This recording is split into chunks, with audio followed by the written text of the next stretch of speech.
কোটশিলার সিমনি জঙ্গলে ট্র্যাপ ক্যামেরায় জোড়া চিতাবাঘ। সচেতনতায় বন দফতর। কোটশিলা রেঞ্জের সিমনি জাবর জঙ্গলে বন দফতরের ট্র্যাপ ক্যামেরায় ধরা পড়ল জোড়া চিতাবাঘ। এর আগেও ওই অঞ্চলে চিতাবাঘের উপস্থিতির প্রমাণ মিলেছিল, তবে এবার জোড়া বাঘের স্পষ্ট ছবি মেলায় চাঞ্চল্য ছড়িয়েছে। বন দফতর জানিয়েছে এই অঞ্চলে বন্য প্রাণীর সংখ্যা বাড়ছে, যা বন সংরক্ষণের সফলতার ইঙ্গিত। তবে পাশাপাশি বাড়ছে সচেতনতার প্রয়োজনও। তাই এলাকায় এলাকায় ঘুরে সাধারণ মানুষের মধ্যে বন্যপ্রাণ ও বন সংরক্ষণ নিয়ে প্রচার চালানো হচ্ছে। দেখুন, আপনারা জানেন যে বছর 2-3 আগে ওখানে ছোট কিছু পায়ের ছাপে আমাদের মনে হয়েছিল যে ওখানে বাচ্চা চিতাবাঘ আছে। এখন আমরা যেটা দেখছি যে দুটি সাব অ্যাডাল্ট চিতা, মানে বাচ্চাগুলি বড় হয়েছে, তাদের বাবা মা আছে এবং আরেকটি নতুন পায়ের ছাপ আমরা পাচ্ছি। সব মিলিয়ে সংখ্যাটা 5 বলে আমরা আশাবাদী, মানে বাবা মা 2 বাচ্চা সহ একটি ফ্যামিলি এবং একজন নতুন কারোর আগমন। খুব বৃষ্টিতে ধুয়ে যাওয়াতে রিসেন্টলি গত 1 মাস ধরে আপনারা দেখছেন পুরুলিয়াতে আমরা পুরুষ মহিলারটা এখনও বুঝে উঠতে পারিনি, যেহেতু ধুয়ে গেছে।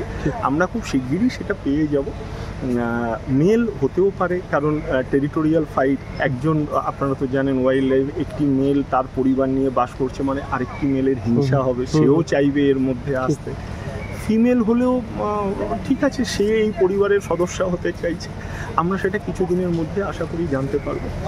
এটা একটা ইন্টারেস্টিং জিনিস আছে। দেখুন, বাঘ কিন্তু বাঘ একটা রয়্যাল বেঙ্গল অ্যানিমাল, তো ও আগে ফিল করে যে আমি যেখানে যাচ্ছি বা যেতে চাই সেই জায়গাটা আমার পক্ষে কতটুকু উপযুক্ত।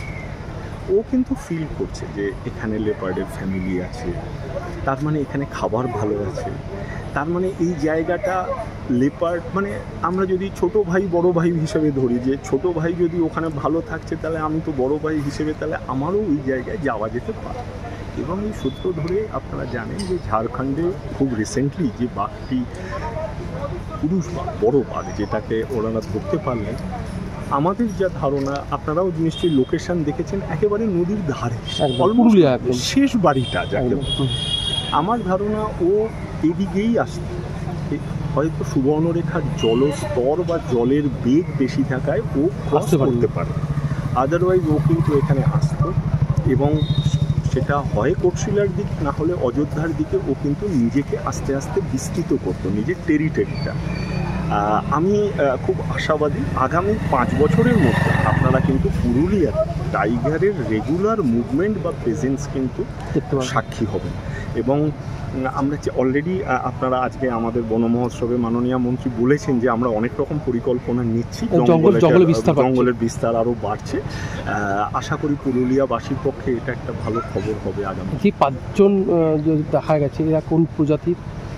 এটা ইন্ডিয়ান কমন ইন্ডিয়ান লেপার্ড, যেটা আর কি, মানে চিতা বাঘ, চিতা নয়, চিতা বাঘ, কমন ইন্ডিয়ান লেপার্ড।